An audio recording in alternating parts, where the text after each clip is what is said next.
อยู่ที่เมืองชนบุรีได้มีการจัดพิธีปาฐกถาวันสร้างตั้งกำลังป้องกันความสงบวันเกิดทานเลนินวันสร้างตั้งสายพัวพันการทูตลาวจีนวันปลดปล่อยภาคใต้เวียดนามและวันสร้างตั้งสาวหนุ่มประชาชนปฏิวัติลาวพิธีจัดขึ้นในวันที่ 8 เมษายน 2026 โดยการเป็นประธานของทานไสยเดช ผุยยวงศ์เลขาพรรคเมืองชนบุรี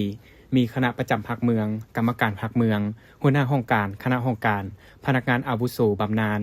นายและพลทหารนายและพลตำรวจพนักงานครูอาจารย์พร้อมด้วยสมาชิกสาวหนุ่มเยาวชนเข้าร่วม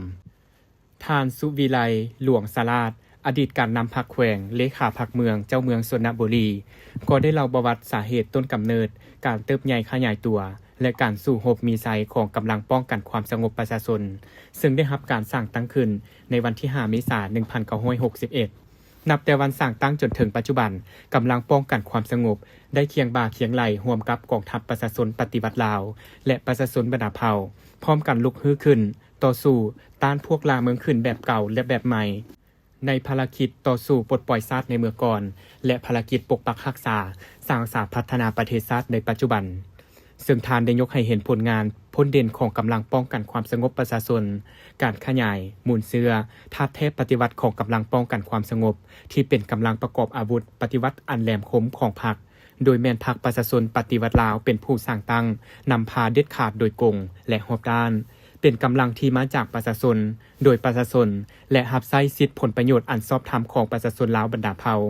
เวลาใดมูลเสื้อการต่อสู้องค์อาจกล้าหาญมีน้ำใจสละเด็ดเดียวบ่ยอมจำนนมีความซื่อสัตย์บริสุทธิ์มีความสามัคคีเป็นปึกแผ่นแน่นหนา